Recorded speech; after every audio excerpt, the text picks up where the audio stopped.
China has passed controversial national security legislation for Hong Kong. Under the new law, it's reported that freedom of speech and protests will be curtailed, with anyone breaking the rules potentially charged with secession, subversion or collusion with foreign forces. And there's been no official statement from Beijing yet. Joining me now is Tom Grundy from the Hong Kong Free Press. Good evening, Tom. Hi there, thanks for having me. There must be a great deal of uncertainty in Hong Kong at the moment.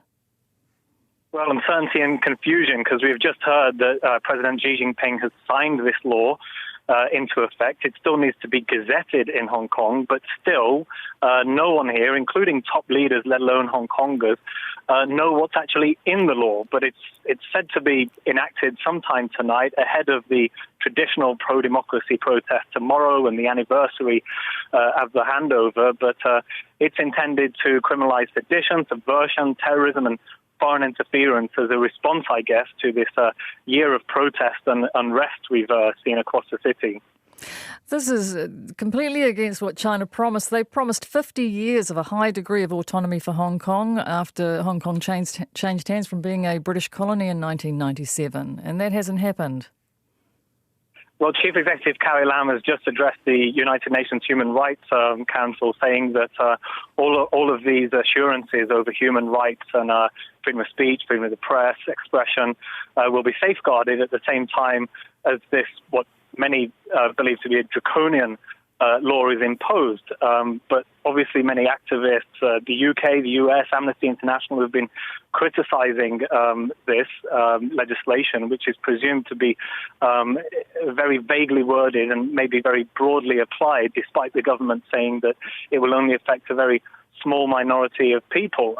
Still rumours flying today as to whether it will include life imprisonment or even extradition to China, which was the very thing Hong Kongers were demonstrating against for over a year now.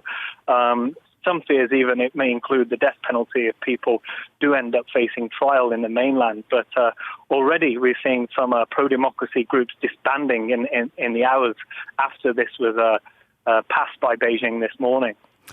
Yes, Carrie Lam's very much trying to play it down. She said it won't have any retrospective effect, but that's no help to those who have protested in these pro-democracy protests. Well, despite those assurances, we've also heard from other top officials that in certain cases there might be respective prosecutions. But I guess we'll get an answer to that tonight when and if we see the wording, possibly by a state media. But as you say, it has certainly caused fears among pro-democracy parties and advocates in that Joshua Wong's Demosisto party has entirely disbanded this afternoon after earlier most of its top leadership quit the party, quit the group, and many Hong Kongers have been deleting their social media accounts out of fear of what this law might entail. All of this ahead of, like I say, what is meant to be a big protest day tomorrow, but we're seeing a huge deployment of police reportedly tomorrow, 3,000 or 4,000 officers during these big flag-raising ceremonies in the morning and threats of protest in the afternoon. But we'll see if we're going to see as big a protest as we have in recent months, because the price is very high, it seems, for those who are going out onto the street at the moment. So, Tom, your understanding of the new laws in the Hong Kong Free Press, have you gone so far as to say that it's going to punish dissidents in China? Now you must be really worried about what you're actually putting in the Hong Kong Free Press. Well, there are lots of questions as to whether Hong Kongers will be able to chant pro-democracy slogans, call for an end to one-party rule, even wield foreign flags in the streets. And then there's added questions as to whether we'll be allowed to film them doing so, interview pro-independence people, one of whom has fled the city entirely this week, although we're still seeking to set up interviews with such figures. More of a concern, I think, for our team is whether we will even get answers to those questions over what is allowed and what isn't, or whether, many journalists here will end up trying to avoid these fuzzy, undeclared red lines and end up self-censoring in some ways. But obviously we're going to be trying to safeguard against that kind of thing, and we'll be carrying on as normal, but it really depends on what the wording is when this law is finally revealed to Hong Kongers, to journalists, to citizens, to activists here in the city, hopefully in the coming hours. Well, what's the feeling towards Carrie Lam? She said that the central government can't turn a blind eye to what's been going on. Is she in Beijing's pocket? Well, of course, many Hong Kongers feel that she is somewhat of a puppet for the Chinese regime and is representing their interest to us rather than Carrie Lam representing Hong Kongers' interest to the mainland. Looking at the protest forum this afternoon that many of them used, many have sort of welcomed this as an eye-opener, saying that now they understand and can let go of this notion that the government was in any way on their side, and that they now believe one country, two systems, and this promise of autonomy was a big lie all along. To quote Joshua Wong, we've been looking at their Twitter feed this afternoon, he said, "I will continue to defend my home, Hong Kong, until they silence, obliterate me from this piece of land." So although a lot of these pro-democracy groups are disbanding or they're setting up abroad, as some of the pro-independence ones are, it seems that Hong Kongers and those we've seen gathering to protest perhaps tomorrow are still going to find ways of resisting. And even some efforts this afternoon to protest in some of the local shopping malls, although that was cracked down upon very quickly by the local police.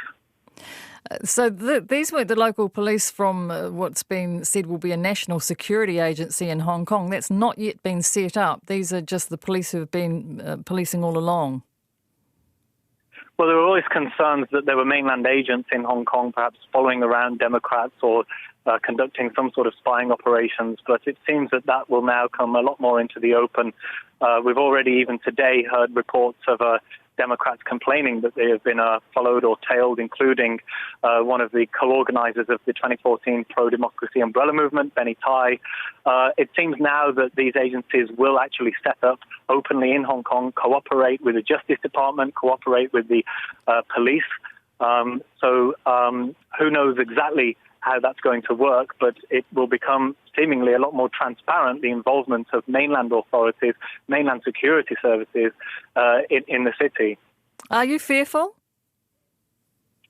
As journalists, we obviously have a lot of questions, which maybe we will have answers to, later on tonight. But for now, we're going to be continuing on as normal.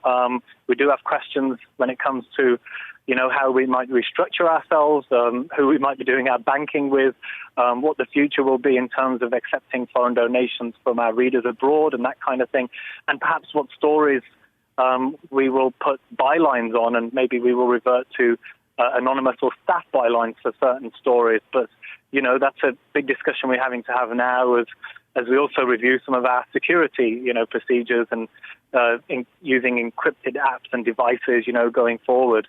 But we've really sought to future-proof ourselves if there is a crackdown on the press, in these coming days, years. But for now, we believe that this law will be used particularly against frontline protesters, pro-independence advocates. But I think it would not be surprising, considering how security laws are used in the mainland, if it were expanded to crush criticism among Democrats and ultimately perhaps the press, let alone in the years to come, perhaps pro-business or pro-establishment figures who don't fall in line. The pattern in the mainland is that it is used to, stifle dissent and criticism across all sectors.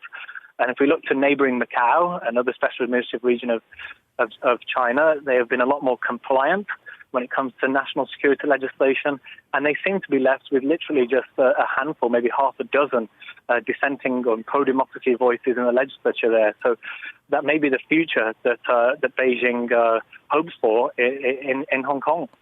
Tom, we'll check back in with you. Thank you very much for that report. Thanks for having me.